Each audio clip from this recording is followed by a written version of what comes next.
ចំពោះអំណាចនៃចិត្តនេះដែលព្រះអង្គទ្រង់ត្រាស់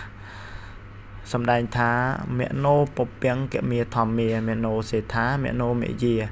មនិសាចេបសន្នេនៈភាសតិវាករោតិវាតតោណੰសុខមនវេតិឆាយាវៈអនុបាយនីធោទាំងឡាយមានចិត្តជាប្រធានមានចិត្តប្រសើរបំផុតសម្រាប់អំពីចិត្តបើបុគ្គលមានចិត្តជ្រះថ្លាហើយពោលក្តីធ្វើក្តីនៅសុចរិតព្រោះសុចរិតនោះសេចក្តីសុខរមែងចាប់តាមបុគ្គលនោះដូចជាស្រមោលអន្ទោលតាមប្រាណអញ្ចឹងហ្នឹងអញ្ចឹងបើថាឲ្យតែមានចិត្តជ្រះថ្លាឲ្យតែចិត្តនេះមានអំណាចក្រៃលែងក្នុងការគ្របសង្កត់នៅអ្វីជាអកុសលបាននឹងគឺយើងមានឱកាសក្នុងការកើតនៅក្នុងសុគតិភពបាននៅពេលដែលយើងចិត្តបដិសន្ធិហ្នឹងគឺយើងមានចិត្តជាកុសលអញ្ចឹងអាចធ្វើឲ្យយើងនឹងមានឱកាសទៅកើតនៅក្នុងស្ថានសុគតិភពបាននេះជាអំណាចខ្លាំងណាស់ដោយសារព្រះអង្គទ្រង់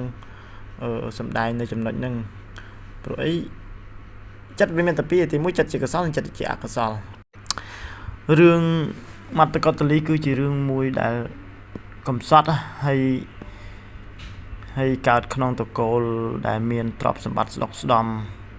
កើតក្នុងតកូលសេដ្ឋី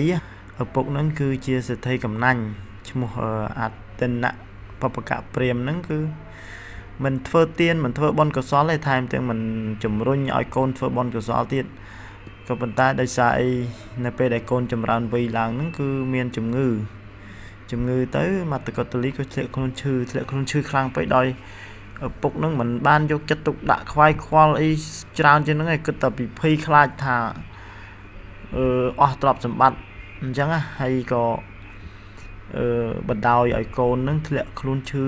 ធ្ងន់ធ្ងរហើយធ្លាក់ខ្លួនឈឺធ្ងន់ធ្ងរនោះហើយក៏យកកូនហ្នឹងមកដាក់នៅទីយ៉ាមុខផ្ទះនេះប៉ុន្តែដោយសារតែឧបនិស្ស័យរបស់មត្តកតលីដែលបានសាងសន្សំបុណ្យកុសលជាច្រើនមកហើយ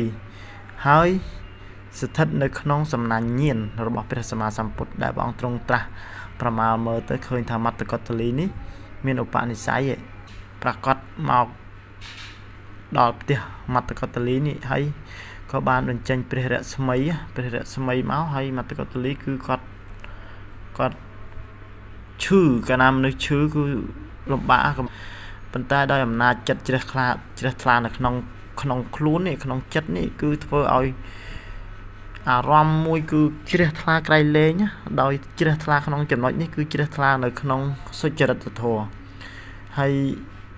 ក្នុងឱកាសនោះគឺព្រះអង្គគ្រាន់តែបញ្ចេញព្រះរស្មីមកគឺមត្តកតលីឃើញព្រះរស្មីនឹងក៏ចង់ចិត្តនឹងចង់ថ្វាយបង្គំប៉ុន្តែ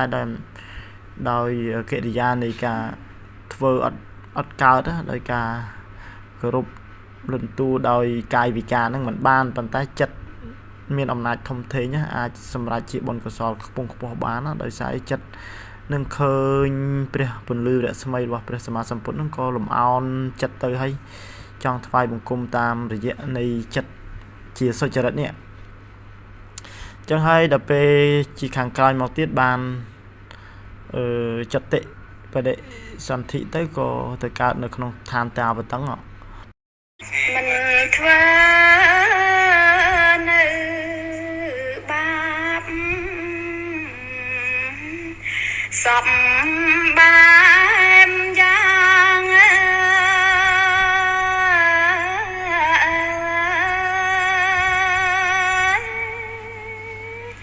ខំសាងកុសល